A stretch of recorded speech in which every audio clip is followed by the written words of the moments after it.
우선 수조 원대의 적자를 기록하고 있는 반도체 위탁 생산, 즉 파운드리 사업부 사장에 글로벌 네트워크가 풍부한 한진만 미주 총괄 부사장이 승진 임명됐습니다. 지난 3월 엔비디아 젠슨 황 최고 경영자가 삼성전자의 고대역폭 메모리 HBM 제품에 승인이라고 적은 사진을 자신의 SNS에 공개했던 인물입니다. 파운드리 사업부의 사장급 최고 기술 책임자 보직도 신설해 파운드리 사업을 포기하지 않겠다는 뜻을 분명히 했습니다. 5나노 이하 시장에서는 현재 TSMC가 AI 반도체 파운드리를 거의 독식하고 있는데 이 부분에 대한 경쟁력을 제고시키는 것이 HBM 경쟁에서 밀리고 디램에서조차 중국 업체들의 추격을 받고 있는 메모리 사업부 수장도 교체됐습니다. 전영현 부회장에게 다시 메모리 사업부를 맡기면서 대표이사직을 겸임하게 했습니다. 주력인 메모리 사업부를 대표이사 직할 체제로 바꾼 건데 근원적 경쟁력, 즉 메모리 경쟁력 회복 의지가 담긴 것으로 풀이됩니다.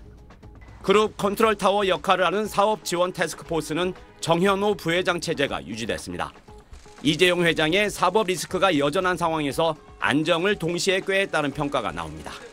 사업 구조나 조직의 대대적인 개편까지 기대했던 일각에선 기대에 못 미친다는 평가도 나왔습니다.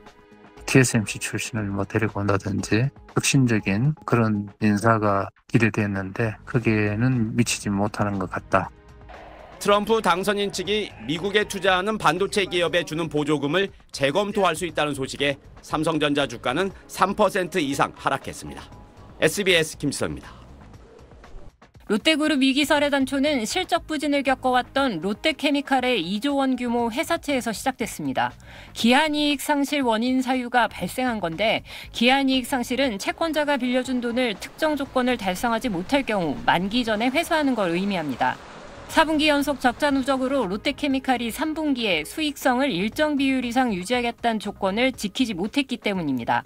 금융사들이 강제 회사채 상환을 요구할 수 있는 상황.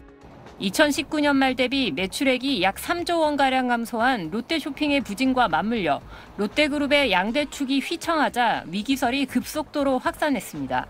그룹주는 일시 동반 폭락했고 롯데 측은 가용예금만 71조라며 적극 해명에 나섰지만 롯데렌탈, 백화점, 호텔 등 각종 자산에 대한 매각 가능성이 연달아 제기됐습니다. 롯데그룹은 책임지고 우려를 불식시키겠다는 초강수 대응책을 내놨습니다. 현재 가치 6조 원으로 추정되는 핵심 자산이자 상징인 롯데월드타워를 은행권에 담보로 제공하기로 한 겁니다. 롯데그룹에 있어서는 굉장한 상징적인 그런 공간이죠. 고객이나 또는 직원이나 협력사에게 좀 더 신뢰를 주기 위해서 부동산을 활용해서 방안들을 내놓고 있는 게 아닌가. 일단 은행 보증으로 케미칼 회사채 신용도는 높아지게 되는데 근본적인 위기 극복을 위해선 장기화된 실적 부진에서 벗어나야 합니다.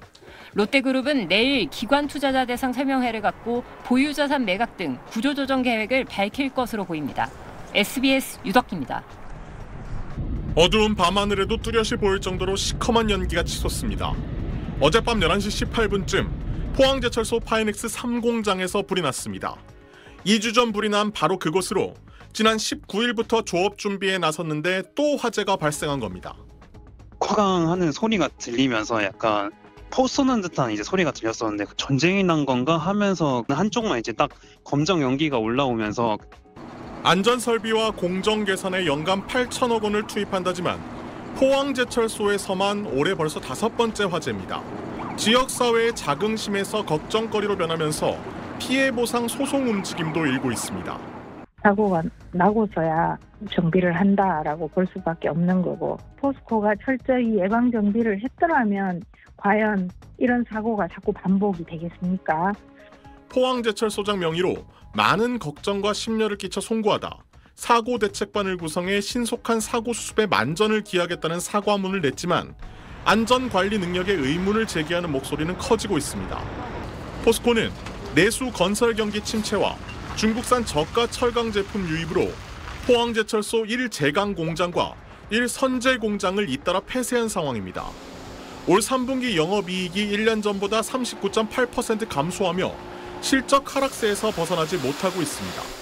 보편 관세 가능성도 매우 높은 상황이고 거기에다가 탄소 관세가 도입될 가능성도 있고요. 기존의 쿼터를 감축할 가능성도 있기 때문에 이런 가운데 노조는 72.25%의 찬성으로 쟁의 행위를 가결했습니다. 포스코 창사 이래 첫 파업 가능성도 배제할 수 없게 됐습니다. 지난 3월 새롭게 취임한 경영진이 대내외적인 난관을 돌파할 리더십을 발휘할 수 있을지 시험대에 올랐다는 지적이 나옵니다. SBS 소환욱입니다.